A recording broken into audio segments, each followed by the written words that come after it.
Ladies and gentlemen, are you aware, say, there is a place in Ghana, that place, a Islam only place. There is a town in northern part of Ghana. If you are a Christian, and as a Christian, you can pass through if you're a Christian. You can live there if you're a Christian. You can do business over there if you're a Christian. But they will not allow anybody to build a church building, and that's a church auditorium. And do you know the name of the place? It is called Larabanga. I want to believe so what he said in weather because of their famous one of the old mosque. You see that city, no? That city, no? Almost say Christians in see as well. I didn't know me a video way. I'll explain to you why I'm making this video. And you know, Yonko Hembra, and then I will tell you why I'm making this video. The population of Larabanga is 5,000 currently, and almost like let's say 99% are Muslims. Everybody is Muslim, please. Are there Christians here? Yes, please. Because we have a health center, like clinic, and we also have a school, like primary school. So most of the teachers have been coming from different areas, and it's allowed to stay. But one thing of fear, we don't have a church. You don't have a church in this community? Yes, please. Only mosques? Yes, and it's not allowed. See, it's not allowed to build a church. It's not allowed to build a church in this community. Wow, very, very interesting. Is this community ever going to allow a church to be built here? No, please. But people tried several times for a church to build, but the elders could not allow. And the reason is that they always have a feeling or a mind that when they allow people to build a church here, maybe the generation children have been coming out, who knows, they can change their mindset. So that's the main reason why the elders were not allowed to build a church. I was born and bred here. People come several times to build a church, but they could not allow it. Many people don't know Islam. Many people don't know what Islam is. Those of us who have gotten the opportunity to travel, having seen what is happening in other nations, having read a little, and having gone through the Quran and the Hadith, no. Say you can be chiremua, especially mona moye a Christopona. Yeah, na etoda muntie.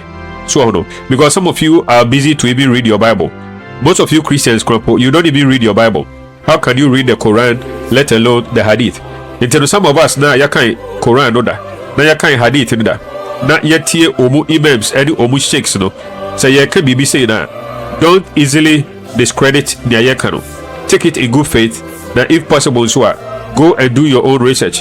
Now you will realize as when Christians are in the majority, they allow other religions to practice their faith freely. But when other religions are in the majority, they don't allow Christians to freely practice their religion. That is the way it is. The reason why some of us, we will never vote for a Muslim to become president. I mean, not in any foul way, but any fair and firm way, biana, legal way, biana, a Muslim will never become the president of Ghana. No? Some of us, we will do it. And I know that some of you know, you will choose your political party first. Muslims don't choose their political party first. That is what pains me about Christians and our relationship with ourselves in relation to Muslims. Muslims choose their religion first.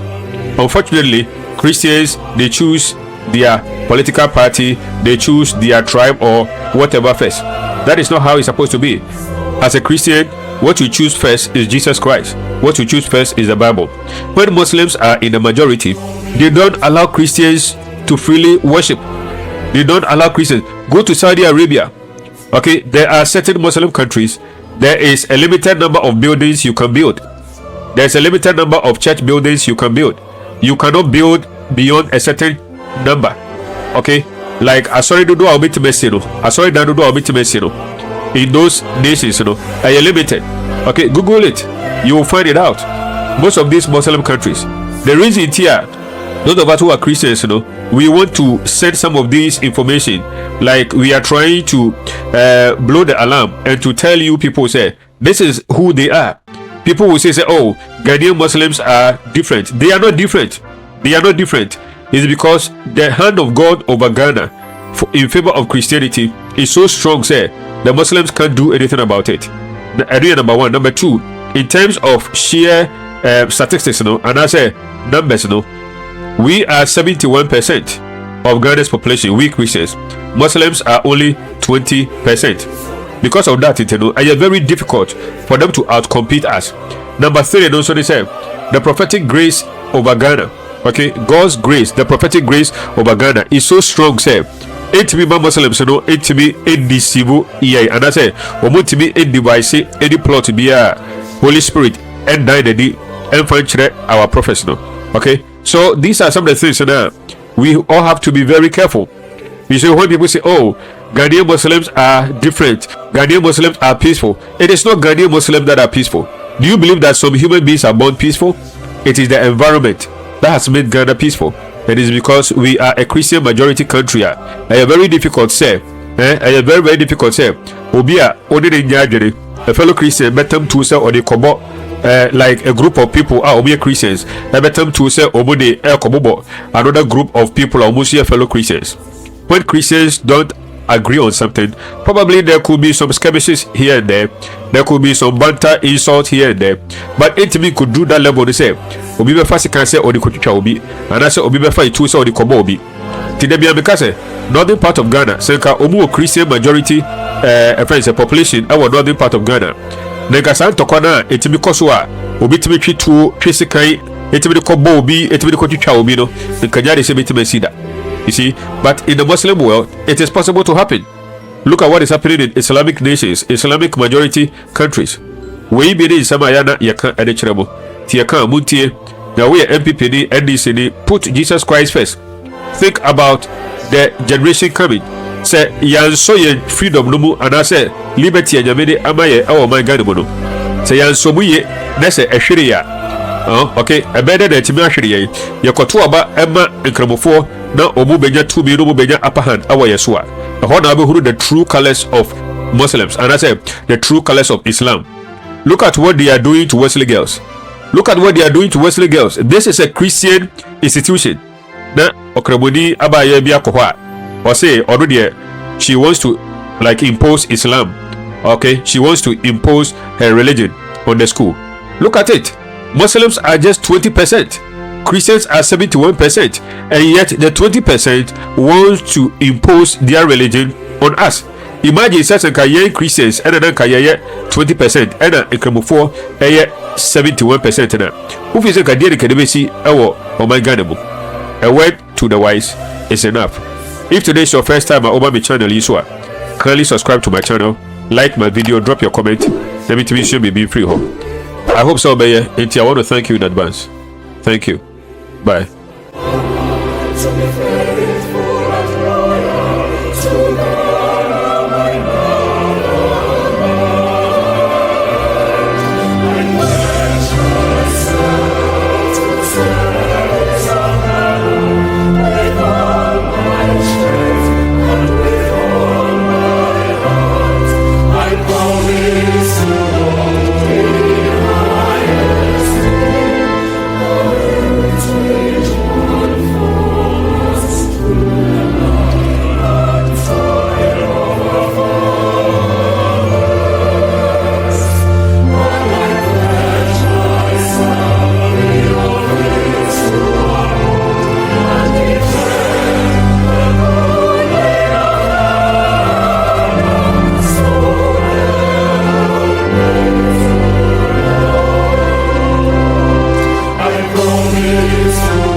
As a Muslim, for you, what does peace mean? Justice. What does justice mean? It brings peace. Maybe I'm wrong, but I tell you what I believe that you mean when you say peace and justice. All the world become Muslim, and those who are not Muslim are subjugated and accept your rule on top, and they're going to be on the bottom. Absolutely. From the Islamic point, peace means when Islam has taken over the world, established its imperialistic caliphate, and Sharia is implemented, the Islamic law is implemented throughout the world, then we have peace. Peace in Islam means you surrender and you submit. The vision of Islam is to take over the world, basically by any means necessary. Islam, as a political system, their goal is to take over the world. That is absolutely correct. Islam came to conquer the world, conquered the entire world. And this is our purpose in life, to establish that state, the divine, al-hukuma al-ilahiyya, al-jihad, the military battle, and al-hukuma al-ilahiyya, the divine state in this world. We Muslims don't have the bravery that the Sahaba did in conveying the truth. So we lie and we cheat and we claim things that are not part of Islam, and guess what? Not all of them are dumb. They can tell when we lie. They can tell when someone sits behind it that says, Islam is peace. Islam is about peace. There's no jihad. The only jihad is the jihad of the soul. You fight against your struggle, your shaitan, khalas. That's where jihad ends. Every ayah you read in the book of Allah, you have misunderstood it. Ya Shaykh, why are you afraid to tell the people the truth? Don't you think Allah gave him a brain? Don't you think this kafir is going to open the Quran, read Surah Al-Anfal, and he's going to come across these ayat, the military ayat, which you've been trying to hide? Then what are you going to do? Then he's going to say, you guys were lying to me the whole time, and you keep telling me something, and here's your book, here's your Quran. Oh no, but no. See, you don't understand. This ayah was actually abrogated by the other ayah, لَكُمْ دِينُكُمْ وَلِيَ دِينُ. So now they twist things around. If that was in the beginning, ajib ya akhi. So you keep playing with the deen of Allah and changing and altering and sugarcoating to please a bunch of people, and at the end of the day the da'wah is lost in the process. And for my sheikh here, sisters, you have to understand where you are and the climate. For instance, the first 13 years in Mecca, the Meccan period, no verses about jihad. But then Allah revealed after the migration, وَقَاتِلُوا فِي سَبِيلِ اللَّهِ الَّذِينَ يُقَاتِلُونَكُمْ وَلَا تَعْتَدُوا إِنَّ اللَّهَ لَا يُحِبُّ الْمُعْتَدِينَ. Fight in the way of Allah. So the general principle in the first 13 years is patience. I say the same thing here. The same thing here. In these countries, let us be patient. Prophet said, fight the pagans, fight the kuffar with your tongue, with your pens, and with your hands. There's times and places for different types of jihad. Prophet has been commanded to do jihad. Jihad is a means and not a goal in and of itself. It is a means to establish Tawheed on the land. أمرت أن أقاتل الناس حتى يشهدوا أن لا إله إلا الله. I have been commanded to fight the people until they testify لا إله إلا الله. I want people in this part of the world to embrace Islam, and I want, once they do so, to join the larger ummah. Obviously, Muslim minority situations, us here in America, it is not something that the Sharia asks of us to do in minority situations, to aspire to a khilafah or to aspire to political dominance and to overthrow the internal system in a coup d'etat. That is political suicide. Going to the ballot and voting is now an obligatory action, fard ayn, and it is a jihad that is now needs to be done, because this is our modern jihad. You can elect a person who wants the Sharia. Muslims should not concede or compromise with people when we have the higher ground, or we have the upper ground. And there's actually an amazing ayah in the Quran, ayah 139 in Surah Al-Imran. To be honest with you, Islam has the upper hand. Okay? We're not going to give you that concession. Hudna, H-U-D-N-A, Hudna. It means when you're weak, you make treaties until you get strong enough to disregard them.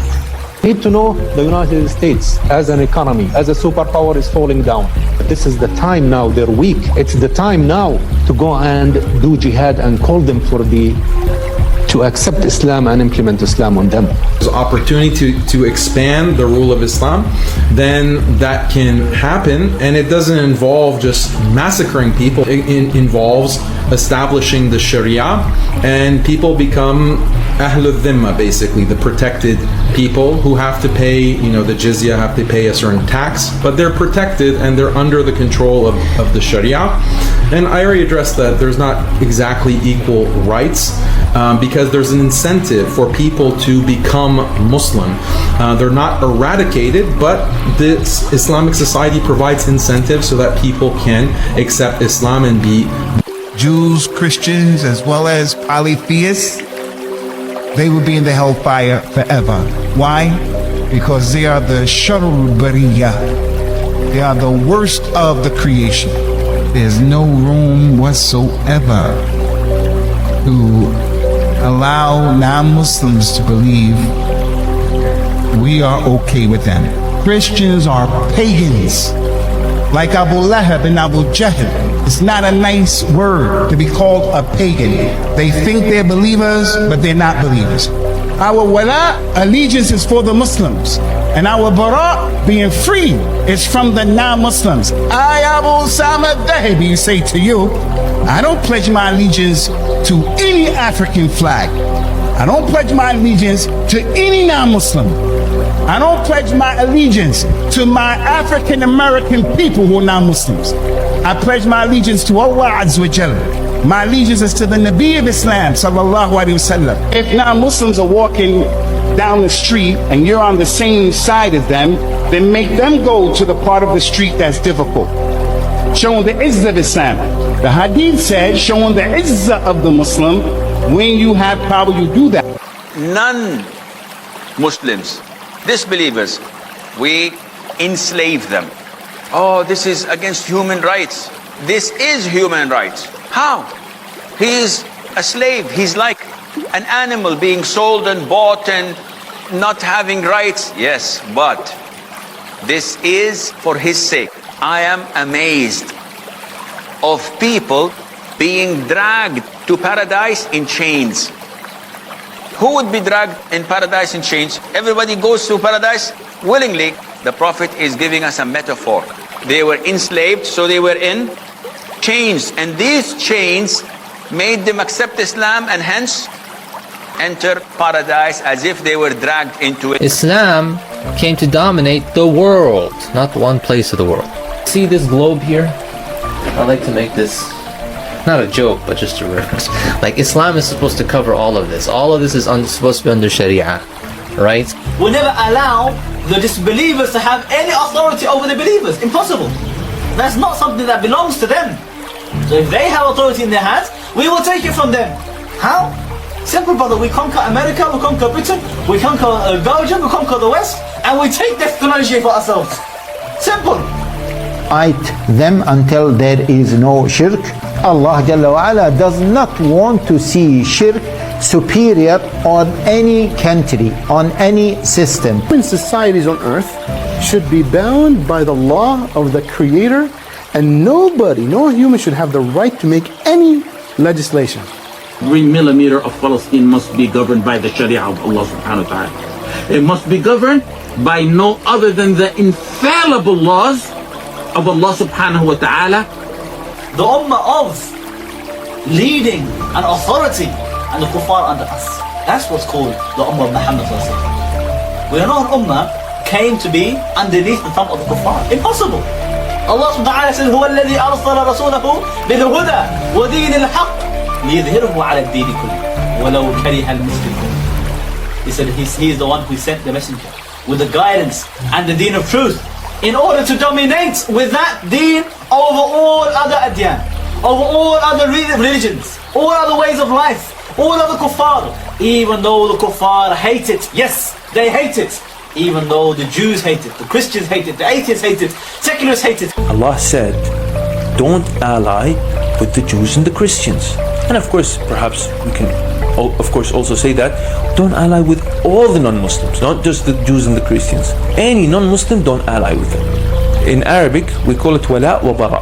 Now, we have to understand something. When it comes to love and hate in religion, it is a must to apply. It is a must to apply. You have to hate non-Muslims. You will not find the people that believe in Allah and His Messenger, and the last day, who yuwadduna man hadda Allah wa Rasulah. They're showing love to those who show opposition to Allah and His Messenger, even if they were their fathers and their brothers. Don't think it is even Islamically legitimate to be kind with those people. I think it's haram to be kind to those individuals. That's my belief system. Allah's enemy is always our enemy. He is Christian, but he's an Arab. And he's neighbor to me. No, he's not my brother. Now their people is what? Is mushrik, kuffar. We have denied you, and there has appeared between us and you animosity and hatred forever. Kuffar. We hate the kuffar for the sake of Allah. Because why? Because they disbelieve in Allah. Democracy guarantees and is there to guarantee 4 freedoms for all individuals. freedom of expression, freedom of religion, freedom of ownership, and personal freedom. How could you accept that you can live and you can agree with the result of a system that will always guarantee this personal freedom? That does not conform with our aqidah. So in democracy you have these 4 freedoms. That does not conform with Islam. That is not that. There's nothing in Islam that looks like this. And Islam does not conform with anything like it. Islam prohibits all of that. In Islam we don't have freedoms. We have obligations. There's something that is halal and there's something that is haram. The halal we do, the haram we don't. There's something that is a responsibility that we have to engage and take care of. And there's something that is a right that I am entitled to, that is supposed to be given to me, but there is no such thing called the freedom. The discussion should be elevated, brothers and sisters, to we as Muslims, we have a message. We as Muslims, we have an agenda. We as Muslims, we are vanguards, as Brother Rashad used to say when we were to get together. We are the vanguards of Islam. We are the da'wah carriers. We're the generation Islam. We're the ones who are going to hold the banners of Islam. We are the soldiers of Allah subhanahu wa ta'ala right now. So we should lift the discussion up to standing up to our responsibility.